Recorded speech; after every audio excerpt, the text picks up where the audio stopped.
Hello everyone, আসসালামু আলাইকুম। Welcome back to my YouTube channel Tanu cooking and blog চ্যানেলে সবাইকে স্বাগত। আজকে আমি তোমাদের সাথে শেয়ার করব গোলাপ পিঠা রেসিপি। আর এই পিঠাটা নকশি পিঠার মতো 1 মাস সংরক্ষণ করে আপনারা কিন্তু খেতে পারবেন। খুব সুন্দর একটা রেসিপি, আশা করি তোমাদের খুব ভালো লাগবে। তো চলুন শুরু করা যাক। এখানে 2 কাপ জল দিয়ে আমি জলটা গরমে বসিয়ে দিয়েছি। স্বাদ মতো লবণ আর 1 চামচ তেল দিয়ে দিলাম, দিয়ে ভালোভাবে মিক্স করে নিচ্ছি। আর এই পিঠাটা কিন্তু আমি গমের আটা দিয়ে আমি পিঠাটা তৈরি করব। তো মেজারমেন্ট কাপ দিয়ে 2 কাপ আটা আমি দিয়ে দিলাম, দিয়ে ভালোভাবে নেড়েচেড়ে একটু সেদ্ধ করে নেব। মেনলি এই পিঠাটা কিন্তু চালের আটা দিয়ে তৈরি করে, তো আজকে আমি গমের আটা দিয়ে তৈরি করে দেখাবো। তো দেখতে পাচ্ছেন আমি কিন্তু কড়াই থেকে নেমে একটু ঠান্ডা করতে দিয়েছি। আর বেশি ঠান্ডা করব না, একটু গরম গরমে আমি এভাবে একটা ড্রো বানিয়ে নেব। তো খুব সুন্দরভাবে কিন্তু একটা সফট ড্রো বানিয়ে নিলাম। আর সেখান থেকে একটা লেচি করে আমি একটা রুটি বানিয়ে নেব। তো দেখতে পাচ্ছেন একটা বোর্ডের মধ্যে রেখে এভাবে আমি একটা রুটি বানিয়ে নেব। তো যেভাবে আমরা রুটি বানাই সেরকমভাবেই, বেশি পাতলা না বেশি মোটা না। তো দেখতে পাচ্ছেন রুটিটা বানিয়ে নিয়েছি। এখন একটা ঢাকনার সাহায্যে কিন্তু আমি এভাবে ছোট ছোট লেচি করে নিচ্ছি। তো দেখতে পাচ্ছেন আমি 6টা একটা রুটিতে কিন্তু 6টা এরকম লেচি হয়ে গেছে।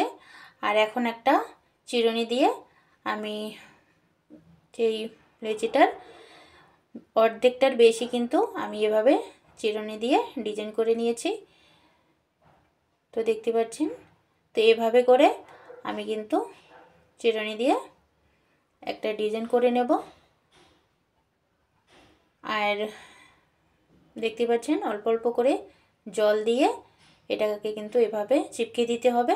আর জল দিয়ে যদি এভাবে চিপকে না দাও তাহলে কিন্তু ভাজার সময় কিন্তু আমার এগুলো খুলে যাবে। তো দেখতে পাচ্ছেন আমি কিভাবে গোলাপ ফুলটা বানাচ্ছি, তো আপনারা দেখে বুঝে নেবেন।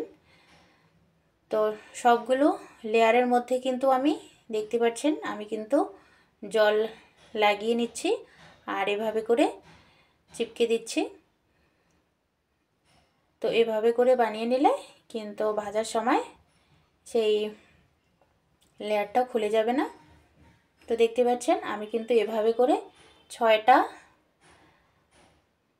লেয়ার দিয়ে আমি একটা ছোট্ট গোলাপ বানিয়ে নেব প্রথমে। তো আপনারা চাইলে কিন্তু এই 6টা লেয়ার দিয়ে কিন্তু আপনারা বানিয়ে নিতে পারবেন। তো আমি এখানে একটু সুন্দর করে আর বড় করে গোলাপটা বানাবো। তো আমি এখানে লেয়ার 12টা ইউজ করব। তো দেখতে পাচ্ছেন 6টা দিয়ে আমার কিন্তু এরকম একটা গোলাপ তৈরি হয়েছে। তো দেখতে পাচ্ছেন তো ভালোই লাগছে। তো আমি 6টা দিয়ে এরকম হয়েছে আর 6টা আমি লেয়ার দিয়ে একটা খুব বড় একটা গোলাপ ফুল বানাবো, দেখতে দারুণ লাগবে। তো দেখতে পাচ্ছেন প্রত্যেকটা লেয়ারের মধ্যে কিন্তু আমি এভাবে করে জল মিশিয়ে নিচ্ছি। একটু জল দিয়ে এভাবে চিপকে দিলে ভাজার সময় কিন্তু সেই লেয়ারগুলো খুলে যাবে না, খুব সুন্দরভাবে কিন্তু থাকবে। তো এভাবে করে কিন্তু আমি সবগুলো লেয়ার এভাবে জল দিয়ে তারপরে চিপকে দেব। খুব সুন্দর একটা গোলাপ ফুল তৈরি হয়ে যাবে, দেখতে কিন্তু অসাধারণ লাগে। আমাকে তো দেখতে কিন্তু খুবই ভালো লাগছে। তো দেখতে পাচ্ছেন খুব সুন্দর লাগছে মাশাআল্লাহ। তো এভাবে করে কিন্তু আমি 6টা 12টা লেয়ার দিয়ে কিন্তু আমি এই গোলাপ ফুলটা তৈরি করলাম। তো দেখতে পাচ্ছেন আমার এই গোলাপ ফুলটা কেমন হয়েছে প্লিজ আমাকে কমেন্ট করে বলবেন। এই পিঠেটা মেনলি চালের আটা দিয়েই তৈরি করলে কিন্তু আরও বেশি ভালো হয়। তো এটা আটা দিয়েও তৈরি করা যায়, খুবই ভালো হয়েছে, খেতেও দারুণ লাগছে। তো আপনারা অবশ্যই বাড়িতে একবার ট্রাই করবেন।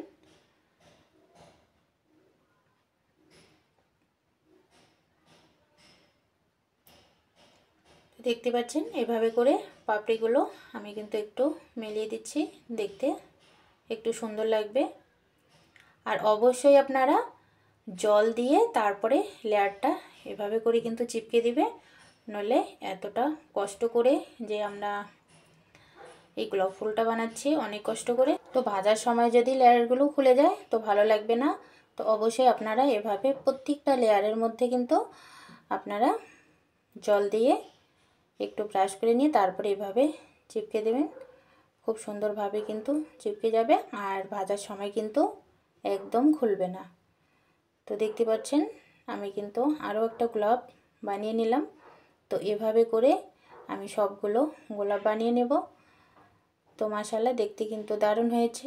আর এরকম করে আপনারা যদি আপনাদের প্রিয়জনকে এভাবে একটা হাতে বানিয়ে গোলাপ যদি দিতে পারেন তাহলে কতটা খুশি হবে আপনাদের আপনজন প্রিয়জন।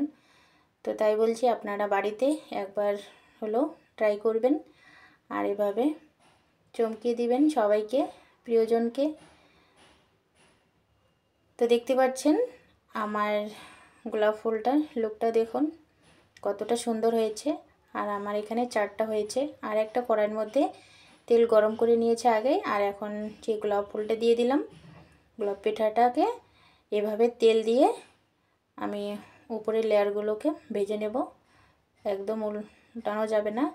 তো নিচের দিকটা একটু কিন্তু ভালোভাবে কিন্তু সেটাকে ভেজে নিতে হবে। তো দেখতে পাচ্ছেন গোলাপ পিঠাটা কিন্তু খুব সুন্দরভাবে আমি ভেজে নিলাম। তো এভাবে করেই কিন্তু ভেজে নেব। আর এদিকে শিরার জন্য চিনি আর গুড় দিয়ে আমি সামান্য জল দিয়ে বসিয়ে দিয়েছি। আর এখন এর মধ্যে তেজপাতা আর এলাচ দিয়ে আমি কিন্তু খুব ভালোভাবে শিরাটা বানিয়ে নিলাম। আর এখন সেই গোলাপ পিঠার উপর এভাবে করে আমি শিরাটা দিয়ে দেব। তো দেখতে পাচ্ছেন শিরাটা দেওয়ার পরে কিন্তু গোলাপ পিঠাটার লুকটাই চেঞ্জ হয়ে গেল। তো দেখতে পাচ্ছেন এরকম করে শিরাটা উপরে দিয়ে দিলাম আর শিরাটা একদম নিচে চলে যাবে, খেতে কিন্তু দারুণ লাগবে। তো দেখতে পাচ্ছেন মাশাআল্লাহ দারুণ হয়েছে। আশা করি আমার এই রেসিপিটা আপনাদের ভালো লেগেছে। ভালো লাগলে লাইক শেয়ার কমেন্ট অবশ্যই করবেন।